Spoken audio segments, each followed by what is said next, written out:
Welcome to my YouTube channel. Please like, share and subscribe my channel. कहानी एक ऐसे घर से जहां शादी का माहौल है, लेकिन टेंशन और शांति इतनी कि शादी का घर किसी जंग के मैदान जैसा दिख रहा था। अरे जैसा मर्जी डेकोरेशन कर दो, पैसों की चिंता मत करो। इतना पैसा जब लड़के वालों को दे दिया तो फूल वालों को देने में मुझे क्या दिक्कत है? अरे धीरे बोलो ना, साफ लग रहा है कि फ्रस्ट्रेटेड हो। अरे तुम तो चुप ही रहो। एक बेटी संभाल नहीं पाई।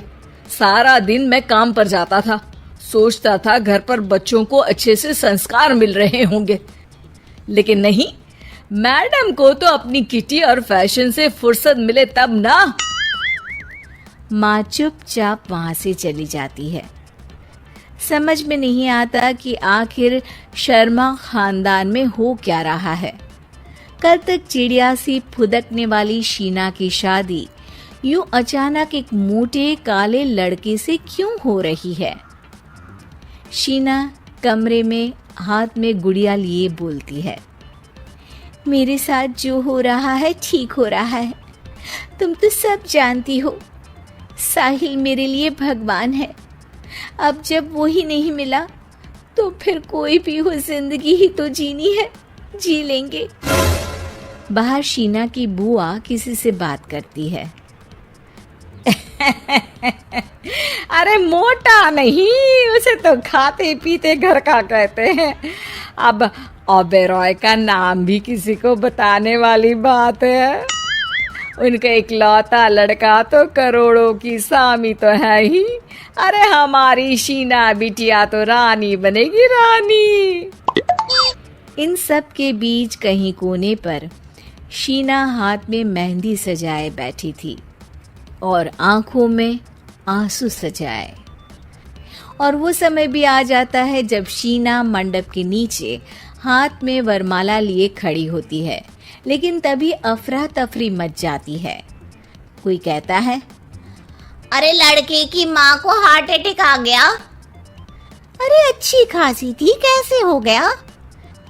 अरे कहते हैं ना, किसी किसी लड़की के पैर अच्छे नहीं होते, हो सकता है कि मनहूस है ये लड़की। शीना पास खड़ी सब सुन रही थी। फिर शीना अपने कमरे में आ जाती है। शादी ये कहकर नहीं होती कि लड़की मनहूस है। अब लगातार शीना के लिए लड़के देखने आते, लेकिन आस पड़ोस या किसी के कहने पर शादी हर बार टूट जाती। लेकिन एक दिन, अंकल, मैं काफी दिनों से आपसे मिलने की कोशिश कर रहा था, लेकिन हिम्मत नहीं हो पा रही थी। अरे बेटा, हिम्मत तो हमारी टूटी पड़ी है। वैसे कौन हो तुम? अब मेरा नाम साहिल है अंकल। मैं शीना से प्यार करता हूँ और उसी से शादी करना चाहता हूँ। अरे अब तो किस जात के हो ये भी मायने नहीं रखता। बेटा, मेरी बेटी मनहूस है। ये सब कहते हैं कि इसीलिए उसकी शादी नहीं हो पा रही। अगर तुम शादी करने को तैयार हो तो ठीक है। शीना की शादी साहिल से हो जाती है। अगले दिन साहिल की माँ का देहांत हो जाता है और एक बार फिर लोग शीना को अपशकुनी कहने लगते हैं। अरे खा गई दीदी को ये। अरे क्या जरूरत थी साहिल किसी मनहूस को घर लाने की? पर बुआ, माँ की तो तबीयत पिछले कई साल से खराब थी। डॉक्टर्स ने जवाब दे दिया था। क्या पता ये भी उनका सौभाग्य हो कि वो बहू का मुंह देख पाई। अरे बहू का मुंह देख पाई, या ये कह लो कि बहू का मुंह देखते ही स्वर्ग लोक सिधार गई। खैर, हमें क्या, घर तुम्हारा है, हम तो चले। अब शीना को खुद पर ही शक होने लगता है कि कहीं सच में वो अपशकुनी तो नहीं। साहिल, हम दोनों की शादी नहीं हुई होती तो अच्छा था। देखो ना, कैसे पहले मेरी शादी टूटती थी और अब तुम्हारी माँ भी। अरे ऐसा कुछ नहीं होता शीना, अब शकुनी वगैरह कुछ नहीं होता। ये सब तो ईश्वर के खेल हैं। वो शादी तुम्हारी इसलिए टूट गई क्योंकि तुमको मेरी पत्नी बनाना था, और माँ का जाना तो तय था। वो काफी बुजुर्ग थी, साथ ही एक ऐसी बीमारी से जूझ रही थी जिसमें डॉक्टर्स भी उन्हें नहीं बचा पाते। शीना साहिल की बात सुनकर तसल्ली कर लेती है और वहां से चली जाती है।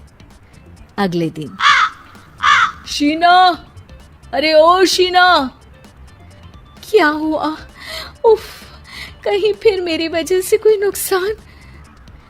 अरे नहीं नहीं शीना, तुम जानती हो जिस प्रॉपर्टी के केस को हम बरसों से लड़ रहे थे उस पर फैसला आ गया, वो भी हमारे हक में। अब हम करोड़पति हो गए शीना। शीना शांत रहती है। अरे क्या हुआ? करोड़ पत्नी बनकर तुमको खुशी नहीं हुई? शीना की आंखों में पानी आ जाता है। चलिए जी, कुछ तो अच्छा हुआ मेरी जिंदगी में आकर आपके साथ। साहिल शीना को गले लगाकर कहता है, मेरी नई नौकरी भी तुम्हारे ही आने से लगी, ये प्रॉपर्टी का केस जीता, सब कुछ तो तुम्हारे आने के बाद ही हुआ। फिर तुम मनहूस कैसे? ये सुनकर शीना खुश हो जाती है।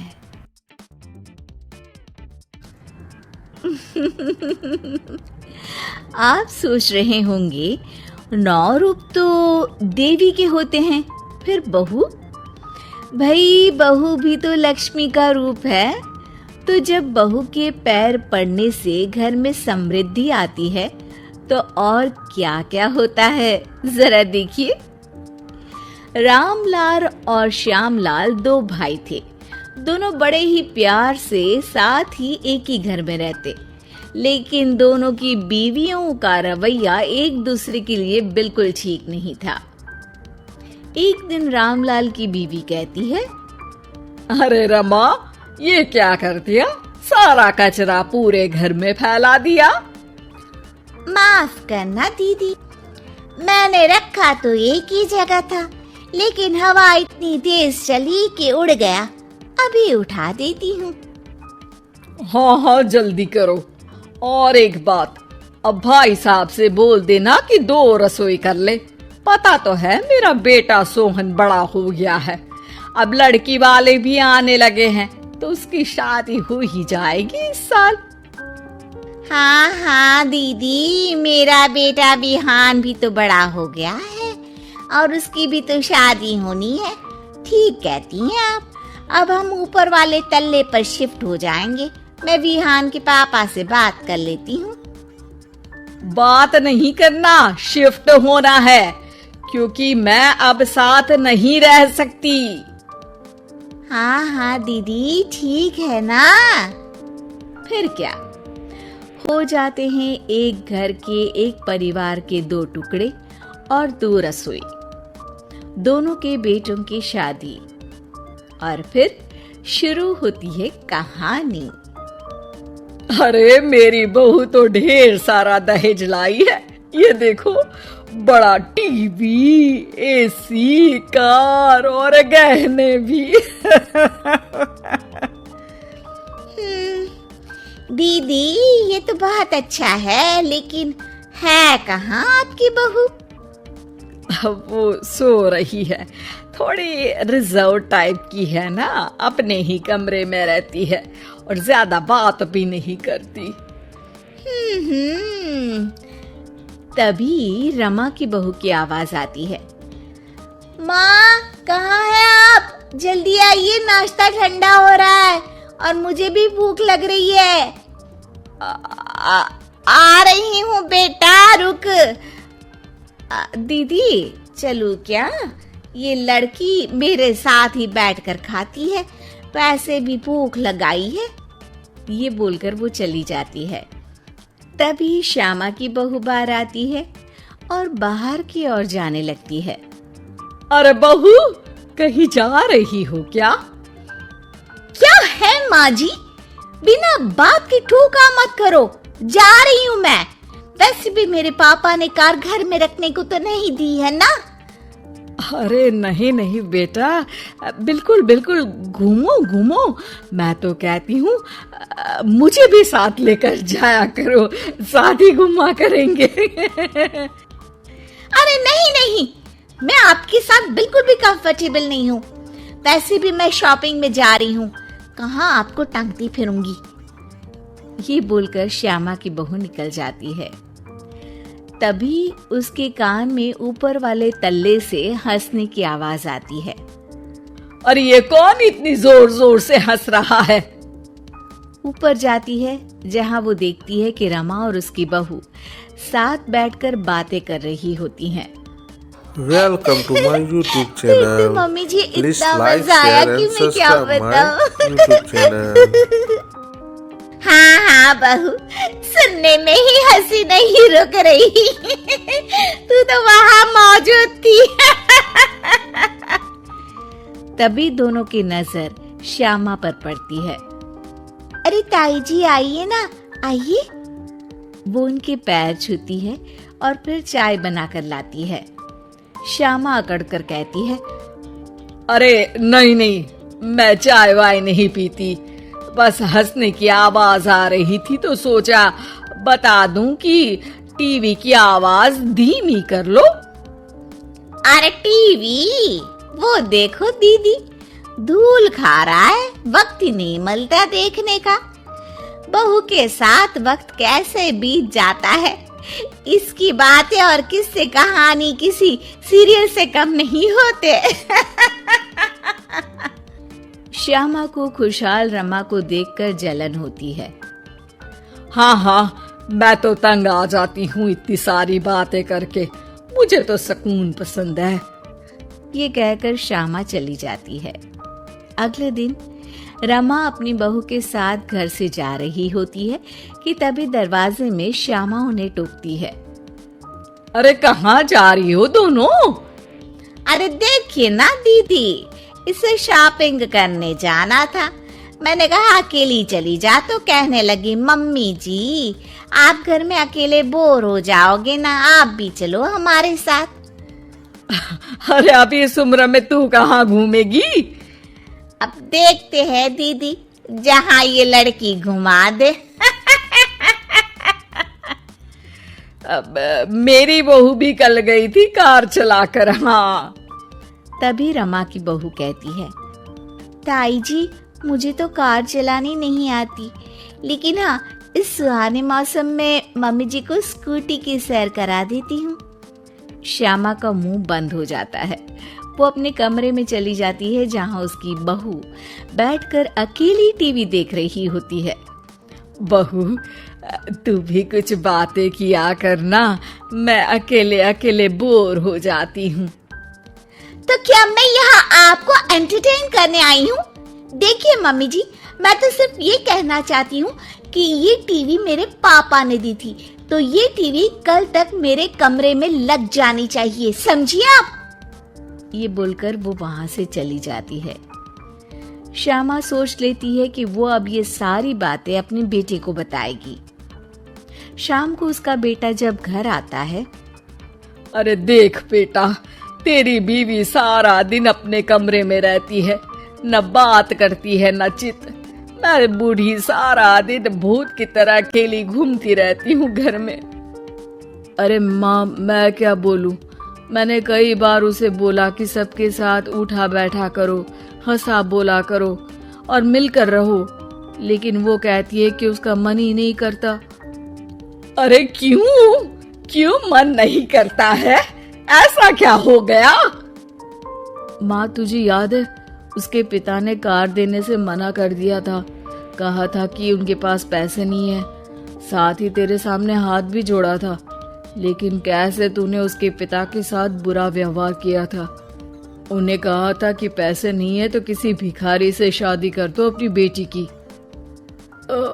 हाँ हाँ बेटा, तभी तो आज दरवाजे पर इतनी लंबी कार खड़ी है। बस माँ, तो अब तू उस कार से ही बात कर और उससे मन लगा, क्योंकि पिता के आंखों का आंसू आपकी बहू के दिल तक उतर चुका है।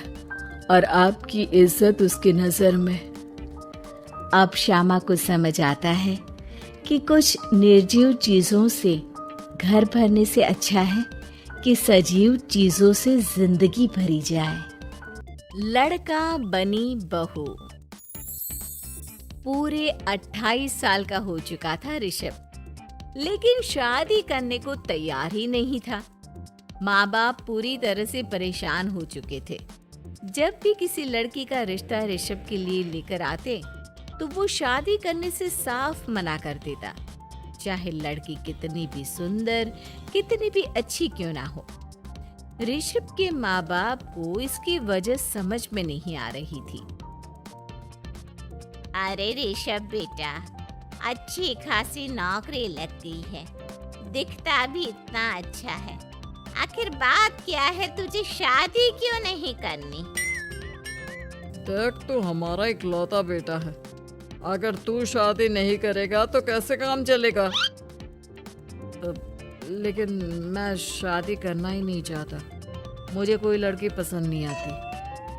अरे बेटा, अगर कोई लड़की तुझे पसंद हो तो उससे शादी कर ले, हमें कोई एतराज नहीं है। हाँ ऋषभ बेटा, अब देख, तेरी माँ से भी काम नहीं होता। घर में एक बहू आ जाएगी तो कम से कम घर का माहौल भी अच्छा होगा और तेरी माँ को मदद भी मिल जाएगी। लेकिन मम्मी पापा कहाँ ना, मुझे लड़कियाँ पसंद ही नहीं आती। अरे लड़कियाँ पसंद नहीं आती तो क्या लड़का पसंद आता है? वो तो वक्त आने पर ही पता चलेगा। ऋषभ की बात सुनकर उसके माँ और पापा का सर चकरा जाता है। कुछ दिनों के लिए ऋषभ अपने ऑफिस के काम से शहर से बाहर जाता है और जब लौट कर आता है तो सामने का नजारा देखकर उसके माँ पापा बेहोश होते होते रह जाते हैं।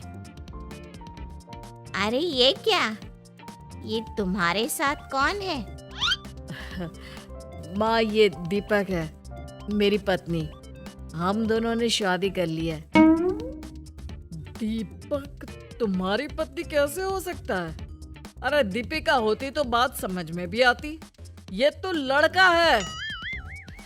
तो क्या हुआ पापा, आजकल तो ये सब फैशन में है और मैंने आपको बताया था कि मुझे लड़कियां पसंद नहीं आती। अरे तो इसका मतलब ये थोड़ी है कि तुम दीपक को दीपिका बनाकर ले आओगे। मुझे बहू चाहिए, बहू के रूप में, ये आदमी नहीं। लेकिन मम्मी जी, मैं आपकी बेटे से बहुत प्यार करती हूँ, मेरा मतलब करता हूँ। अरे इसको तो करता हूँ करती हूँ का अंतर भी नहीं पता, लेकर जाए इसे वापस। अगर आपने इसे घर से बाहर निकाला पापा तो मैं भी इसे के साथ चला जाऊंगा। मैं ऋषभ के बिना जी नहीं सकती, मेरा मतलब जी नहीं सकता। हमारा जिंदगी भर का साथ है, प्लीज हमें अलग मत कीजिए मम्मी जी, पापा जी। हे भगवान, ये तूने क्या दिन दिखाया? तेरे बेटे को थोड़ी अकल देते, लड़के को बहू बनाकर घर में ले आया है। अब क्या होगा, हम दुनिया को क्या मुंह दिखाएंगे? माँ बेकार में परेशान हो रही हो, दीपक आपके सारे काम करेगी और एक अच्छी बहू की तरह आपके साथ रहेगी, देखना। पहले तो खुद तो क्लियर कर ले कि ये कुछ करेगा या करेगी, बाद में हम सोचते हैं कि हम क्या करें। बहू के आने के बाद क्या करते हैं, मुंह दिखाई की रस्म, तो आप भी वही कर लीजिए।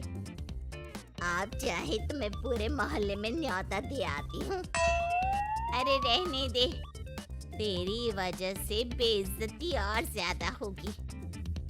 आई बड़ी, अब मेरा मतलब है आया बड़ा न्योता देने वाला। अगले दिन सुबह के वक्त दीपक बड़ी नजाकत से चलता हुआ सबके लिए चाय बनाकर सुबह सुबह बालकनी में आ जाता है। प्रणाम मम्मी जी, प्रणाम पापा जी।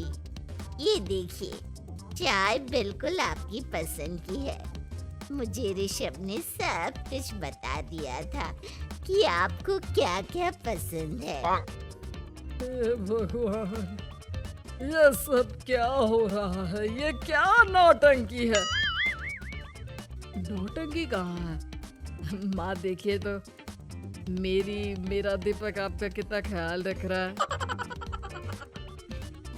लाओ, अब जो भी है जैसे भी है चाय पियेंगे ही सही। थोड़ी देर के बाद, वैसे दीपक, चाय तो तुमने बहुत अच्छी बनाई है। चलो, कुछ तो अच्छा हुआ। अगले दिन, अजी सुनते हैं, आज पैरों में बड़ा दर्द हो रहा है। लग रहा है घुटनों में फिर से कुछ न कुछ प्रॉब्लम हो रही है।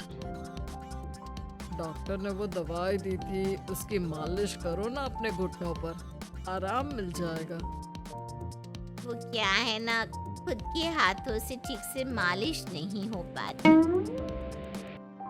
अरे मम्मी जी, आपको परेशान होने की क्या जरूरत है? मैं हूँ ना, लाइए, मैं आपके पैरों पर मालिश कर देता हूँ। अब मेरा मतलब कर देती हूँ। अरे रहने दे। घर में बहू होती तो सेवा करती, यहाँ तो आदमी बहू बनकर बैठा हुआ है। मम्मी जी नाराज मत होइए, एक बार मुझे मौका तो दीजिए आपकी सेवा करने का। अच्छा ठीक है, ये ले दवाई लगा दे। दीपक बहुत अच्छे तरीके से घुटनों की मालिश करता है। थोड़ी देर के बाद, इतना आराम मिल रहा है क्या बताऊं। ऐसा लग रहा है मेरे घुटनों में कभी तकलीफ थी ही नहीं। लगता है तुम्हारी लड़का बनी हुई बहू तुम्हें पसंद आने लगी है। ऐसा कुछ भी नहीं है, वो तो बस इतने अच्छे से मालिश की, इसलिए मैंने इसकी तारीफ कर दी। मम्मी जी, पापा जी आपस में लड़ाई नहीं करते। अच्छा, आप ये बताइए, शाम के खाने में क्या खाएंगे? पनीर, दाल मखनी, पुलाव, कुछ भी स्पेशल बता दीजिए। अरे भाई, ये सारी चीजें मुझे तो खाने में बहुत ही पसंद है। तुम क्या कोई औरत हो जो पनीर दाल मखनी बनाओगी? हाँ, अरे लड़का हो तो लड़के की तरह बिहेव किया करो ना। भले ही मैं लड़का हूँ तो क्या हुआ, अब तो मैं ऋषभ की पत्नी और आपके घर की बहू हूँ, तो मुझे उसी तरह से रहना पड़ेगा ना। अच्छा ठीक है, जो तुम्हें पसंद है बना लो। आदमी रसोई में खाना बनाते हुए कैसे लगते हैं, जरा मैं भी तो देखूं। शाम को दीपक सबके लिए अच्छा सा खाना बनाकर डाइनिंग टेबल पर लगा देता है। ऋषभ ऑफिस से जब लौट कर आता है, सब लोग खाना खाने के लिए बैठ जाते हैं। अरे वाह, क्या गजब का पनीर और दाल मखनी बनाई है। ऐसा जायका तो होटल के खाने में भी नहीं आता। दीपक, कितना अच्छा खाना बनाती हो, मेरा मतलब बनाते हो। तुम्हारी इसी अदा की वजह से तो मुझे तुमसे प्यार हो गया। अरे बहुत हो गया, आदमी होकर आदमी से प्यार करते हो। अरे लेकिन कुछ भी कहो, जरा खाना खा कर तो देखो ऋषभ की माँ, मजा आ जाएगा। हाँ, वैसे बात तो आपकी सही है, खाना तो वाकई में लाजवाब है।